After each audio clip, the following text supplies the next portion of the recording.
నమస్తే, welcome to our channel. నేను సౌజన్య. YCP clean bowled అవ్వబోతుంది ఆంధ్రప్రదేశ్లో, కృష్ణా జిల్లా నుంచి నెల్లూరు జిల్లా వరకు కూడా. సో వైసీపీకి సంబంధించిన నాయకులందరూ కూడా వేరే పార్టీలోకి జంప్ అవ్వబోతున్నారనే వాటిని చాలా గట్టిగా వినిపిస్తున్నాయి. ఈ అంశానికి సంబంధించి మనతో మాట్లాడడానికి, వారి విశ్లేషణని మనతో పంచుకోవడానికి ఈరోజు మనతో పాటు ఉన్నారు సీనియర్ జర్నలిస్ట్ దుర్గా కుమార్ గారు ఉన్నారు. వారితో మాట్లాడదాం. నమస్తే అండి. నమస్తే అమ్మ సౌజన్య, మన వీక్షకులు కూడా నమస్కారం. రాబోయేటువంటి ఎన్నికల్లో వైసీపీ క్లీన్ బౌల్డ్ అవ్వబోతోంది. కృష్ణా జిల్లా నుంచి నెల్లూరు జిల్లా వరకు కూడా వైసీపీ నాయకులు అందరూ కూడా జంప్ అవుతున్నారనే వార్తలు వినిపిస్తున్నాయి. సో అన్ని జిల్లాలకు సంబంధించి కనుక చూసుకున్నట్లయితే 10 మంది పైనే ఉన్నట్లుగా తెలుస్తోంది నాయకులు, వైసీపీ నాయకులు ముఖ్యంగా. అంటే ప్రకాశం జిల్లా అన్నారు ఫస్ట్, తర్వాత నెల్లూరు జిల్లా, ఇప్పుడు కృష్ణా జిల్లా కూడా యాడ్ అయింది అందులోకి. అసలు ఈ వలసలు, ఈ కారణాలు ఏమై ఉండొచ్చు? వలసలు ఇంకా కొనసాగుతూనే ఉంటాయి నోటిఫికేషన్స్ వచ్చేంత వరకు, వచ్చిన తర్వాత కూడా అసలు ఏమంటారు? ఇప్పుడు మీరు అన్నట్టు ప్రకాశం, నెల్లూరు, కృష్ణా అని కాదమ్మా, ఇది పార్టీలో వచ్చిన వైరస్. ఇది స్టేట్ వైడ్గా వైరస్. అది ఎప్పుడైనా ఎన్ని పార్టీకి పరాజయం ఎదురుకాబోయే ముందు వచ్చే వైరస్సే అది.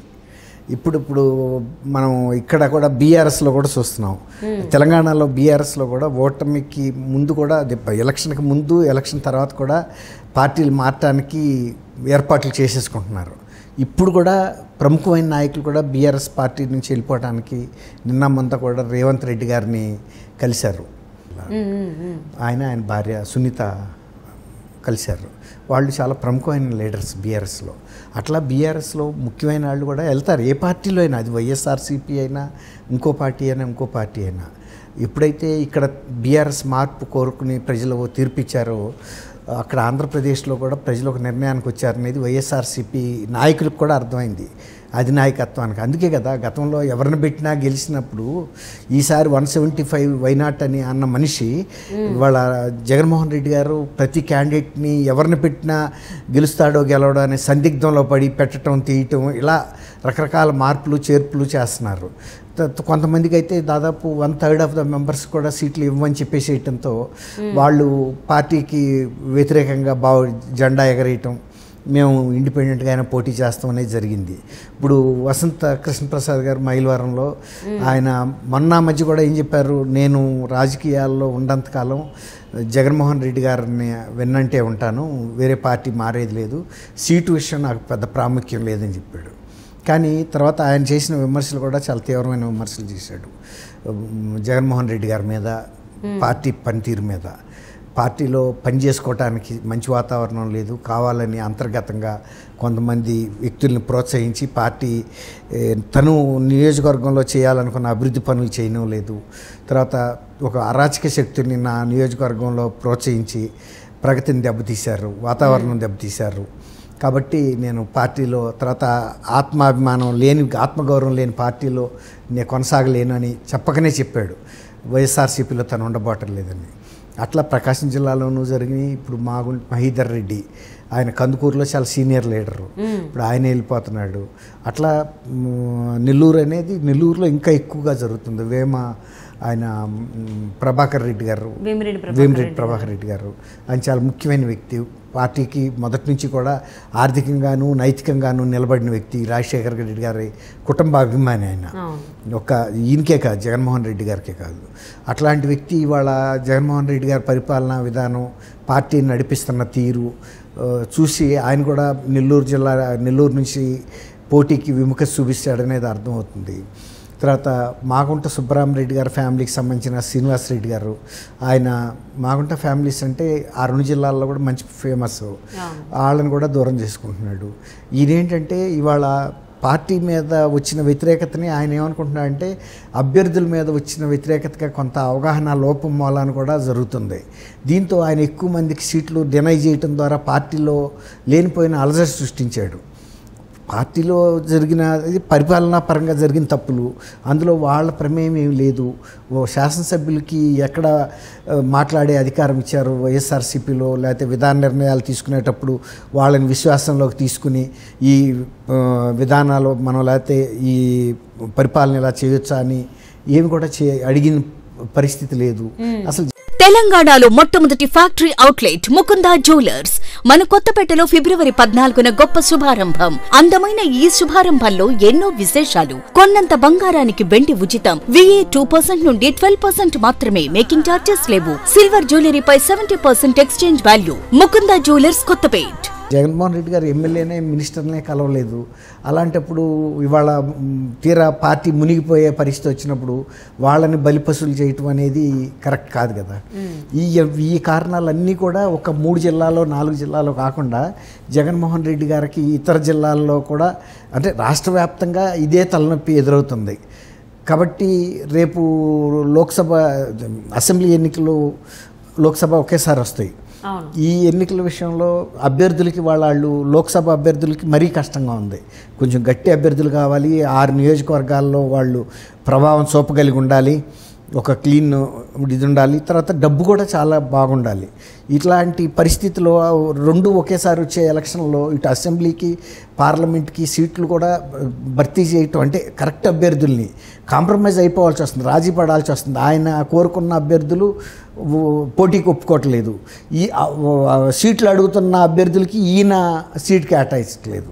అట్లా జరుగుతుంది. ఇది ఈయన కోరిన అభ్యర్థులకేమో వాళ్ళకి సుముఖంగా లేకపోవటం, ఇవన్నీ కూడా వైఎస్ఆర్సీపీకి ప్రతికూల అంశాలుగానే ఉన్నాయి. తర్వాత షర్మిల గారి ప్రవేశం ఇంకొక రకమైన దెబ్బ కొట్టింది. అది కూడా ఒక ఫ్యాక్టరు. 2 తెలుగుదేశం అండ్ జనసేన ఫ్యాక్టర్తో పాటు ఇప్పుడు బీజేపీ గతంలో పైన ఒక అభయహస్తం లాగా ఉండేది. ఇవాళ రేపు ఎన్నికలు కనుక ఖచ్చితంగా నిబంధనల ప్రకారం జరిపితే కూడా వైఎస్ఆర్సీపీకి గండమే. అంటే ఫస్ట్లో నెల్లూరు జిల్లా నుంచి కొంచెం విముఖత ఉంది వైసీపీ నాయకుల నుంచి అన్నారు. తర్వాత ప్రకాశం యాడ్ అయింది. ఇప్పుడు కృష్ణ అంటున్నారు. ప్రస్తుతానికి 3 అయితే ఉన్నాయి. గుంటూరు కూడా ఉంది. కృష్ణదేవరాయలు కానీ కడప నుంచి కూడా వినపడుతోంది అని చెప్పేసి ఈ టాక్ కూడా వినిపిస్తోంది. అంటే కడప నుంచి కూడా వైసీపీ నాయకులు టీడీపీకి మొగ్గు చూపుతున్నారన్నట్టుగా వార్తలు వస్తాయి. ఏ పార్టీ విజయ అవకాశాలు మెరుగ్గా ఉంటే ఆ పార్టీకి వెళ్తారమ్మా. ఇంకోటి ఏంటంటే ఇప్పుడు ఇక్కడ వసంత కృష్ణప్రసాద్ గారు అన్నట్టు ఆత్మగౌరవ సమస్య, అప్పుడు గౌరవమే ఇవ్వనప్పుడు ఆ పార్టీలో కొనసాగే ప్రసక్తే లేదని చెప్పాడు కదా. ఎవరైనా ఇప్పుడు ముఖ్యమంత్రి గారికి ఉండే ఆత్మగౌరవం ముఖ్యమంత్రికి ఉంటే ఎమ్మెల్యే లెవెల్లో ఉండే ఎమ్మెల్యేకి ఉంటుంది కదా ఆత్మాభిమానం అనేది. అట్లా కాకుండా వాళ్ళని ఇంటికి పిలిచి అవమానకరంగా మాట్లాడటం, మీటింగుల్లో అవమానకరంగా మాట్లాడటం. ఇప్పుడు ప్రభుత్వం మీద వచ్చిన వ్యతిరేకతని ఎమ్మెల్యేస్ని బలిపశువులు చేస్తే వాళ్ళు కూడా ఒక 15 ఏళ్ళు 20 ఏళ్ళు ఎమ్మెల్యేలుగా ఉండాలనే కదా ఇంత ఖర్చు పెట్టుకుని నియోజకవర్గాల్లో వాళ్ళు ఒక పునాది వేసుకుంది. సడన్గా పార్టీ టికెట్ ఇవ్వకపోతే మరి వాళ్ళ రాజకీయ జీవితం కూడా ముగింపు పలికినట్టే కదా, ఒక బ్రాండ్ వేసినట్టే కదా ఫెయిల్యూర్ క్యాండిడేట్ అని. అట్లాంటప్పుడు తను ఫెయిల్యూర్ అయినప్పుడు పార్టీ ఫెయిల్యూర్ని కూడా తను బయటకు తీసుకొచ్చే ప్రయత్నం చేస్తాడు కదా ఎవరైనా కూడా. ఇప్పుడు తను మునుగుతున్నప్పుడు అవతలాన్ని కూడా ముంచుతాడు ఎవడైతే ముంచడానికి ప్రయత్నించాడు. ఈ విధంగా పార్టీలో మీరు అన్న తీరుగా వివిధ జిల్లాల్లోనూ కూడా ఇదే పరిస్థితి వచ్చేసింది ఇప్పటికే. ఇప్పుడు ఉత్తరాంధ్ర జిల్లాల్లో కూడా పరిస్థితి గతంలో లాగా ఏం లేదు. ఉత్తరాంధ్రలో కూడా చాలా వ్యతిరేకత వ్యక్తం అవుతుంది వైఎస్ఆర్సీపీ పరిపాలన పట్ల. ఈ వైజాగ్ పాలనా రాజధాని పెడితే ఏదో ప్లీజ్ అవుతారనుకున్నారు. నిన్న దానికి గండి కొడుతూ వైవి సుబ్బారెడ్డి గారు పరిపాలనా రాజధాని హైదరాబాద్కి మారుస్తామన్నారు. ఇంతవరకు ప్రజల్ని ఉత్తరాంధ్ర ప్రజలను మభ్య పెడతా వచ్చారు. మేము పరిపాలనా రాజధాని మీ దగ్గర పెడతాము, తెలుగుదేశం అడ్డం వస్తుంది, వాళ్ళు తట్టుకోలేకపోతున్నారని. వాళ్ళకేం కడుపులో నొప్పి. ఇప్పుడు మీరు పెడతా అంటే ఎవడొద్దంటాడు. ఇప్పుడు హైదరాబాద్లో పెట్టడం అనేది అసలు ఎవరికి అర్థం కాని పరిస్థితిగా ఉంది. వేరే రాష్ట్రంలో రాజధాని పెడతారా పరిపాలనా రాజధాని? అది మీరు అన్నట్టు అందరూ షాక్ అవుతున్నారు. ఏంటి ఆంధ్రప్రదేశ్కి ఏం తక్కువైంది? ఇప్పుడు 5 ఏళ్ల నుంచి అయితే వీళ్ళు పరిపాలన చేయలేదన్నట్టేగా. ఇప్పుడు పరిపాలనా రాజధాని లేక అవస్థపడుతూ హైదరాబాద్లో పర్మిషన్ అడుగుతా ఉంటున్నారు అంటే వీళ్ళు సరైన పరిపాలన చేయలేకపోయారనే కదా. అక్కడ వస్తీ లేదు. వేరే రాష్ట్రానికి సంబంధించిన క్యాపిటల్ని వేరే రాష్ట్రాలు పెడతారా? వేరే రాష్ట్రం క్యాపిటల్ ఎలా పెడతారు? అదే కదా. ఆ రోజు చంద్రబాబు నాయుడు గారు కూడా పక్క రాష్ట్రంలో క్యాపిటల్ పెట్టి పరిపాలన ఇంకొక రాష్ట్రంలో చేయటం అనేది కరెక్ట్ కాదు. అవసరమైతే నేను బస్సులో కూర్చునైనా సరే అమరావతిలోనే ఉండి నేను పరిపాలన చేస్తానని చెప్పి అక్కడ సెమీ పర్మనెంట్ భవనాలు కట్టేసి ఆ భవనాలు 10 ఏళ్ల నుంచి పరిపాలన ఇస్తున్నాయి. హైకోర్టు అయితే పక్కా హైకోర్టు కట్టేశారు.